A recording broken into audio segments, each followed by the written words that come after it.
Sir sir గౌరవ సభ్యులు మాట్లాడి సీతక్క గౌరవ సభ్యులు వారు ఎన్నికల 2013 ఎన్నికల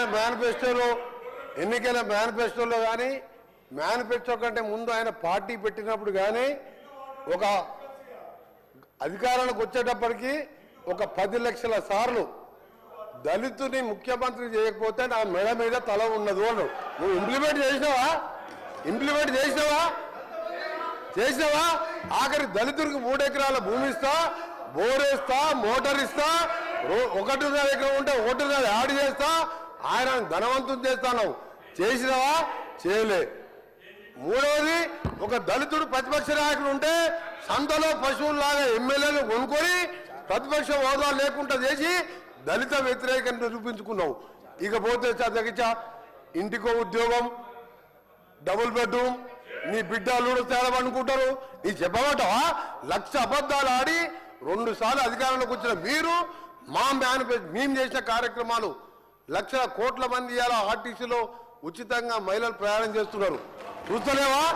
50 లక్షల కుటుంబాలకు 200 యూనిట్ల వరకు ఉచితంగా ఈ రోజు కరెంట్ ఇస్తున్న మాట వాస్తవం కాదు. ఒక ఇంటికి 600-700 అంటే సంవత్సరానికి 7,000 రూపాయలు ఇలా మిగులుస్తున్నాం. ఇంకా చేసే కార్యక్రమాలు ఉన్నాయి. ఇప్పుడే మా సోదరుడు చెప్పినట్టు, శ్రీనివాస్ గారు చెప్పినట్టు 21 కోట్లు మన జిల్లాలో ఎన్ని వచ్చిన లెక్క వెళ్తే ఆ సభ్యునికి 2 లక్షల లోపు మీరు 1,00,000 అని చెప్పి 5 ఇన్స్టాల్మెంట్లో ఇస్తే 20,000 వడ్డీకి సరిపోయిన అధ్యక్ష. అంటే 15 నెలల్లో ఇన్ని చేసిన వాళ్ళం. మాకు ఇంకా 3-4 సంవత్సరాల సమయం ఉన్నది. ఇవన్నీ చేసి చూపిస్తాం. తొందర ఎందుకు పడతావు? అసలు నువ్వు దళిత ముఖ్యమంత్రి కానీ ఇన్ని లక్షల మంది దళితులు మోసం చేసి ఇలా బీసీ కులగాలను చేస్తే కేసీఆర్, కేటీఆర్, హరీష్ రావు పార్టిసిపేట్ చేయలే. అంటే మీకు ప్రజల మీద ప్రేమ లేదు. అధికారం కోసం తప్పుడు వాగ్దానాలు, 1,00,000 వాగ్దానాలు ఇచ్చును. నీవిచ్చిన వాగ్దానాలు సగం అయిపోయాయి. మిగిలినవి కూడా చేసి చూపిస్తావు. తొందర పడకు. నువ్వు పోయి రైతుల దగ్గర కాదు, రైతుల కోసం ఎవరేం చేసిండు, నారాయణ డ్యామ్ ఎవరు కట్టిను, శ్రీరామ్ సాగర్ ఎవరు కట్టిను, శ్రీశైలం ఎవరు కట్టిను, ఎస్ఎల్బిసి నుంచి ఎవరు కట్టిను, కల్వకుర్తి ఎవరు కట్టిను, నెట్టెంబాడు, ఇవన్నీ చెప్పాలని చాలా ఉన్నాయి.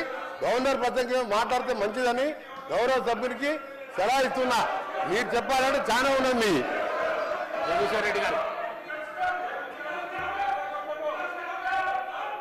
అధ్యక్ష తలసాని శ్రీనివాస్ అధ్యక్ష, మీ ద్వారా లెజిస్లేటివ్ అఫైర్స్ మినిస్టర్ గారు, డిప్యూటీ సీఎం గారిని రిక్వెస్ట్ చేస్తున్నా అధ్యక్ష. అంటే సభ సాంప్రదాయాల ప్రకారం నడవాలా? ఇప్పుడు మీ సభ్యులు మాట్లాడి మీ సభ్యులు ఇప్పుడు మీ ఇద్దరు సభ్యులు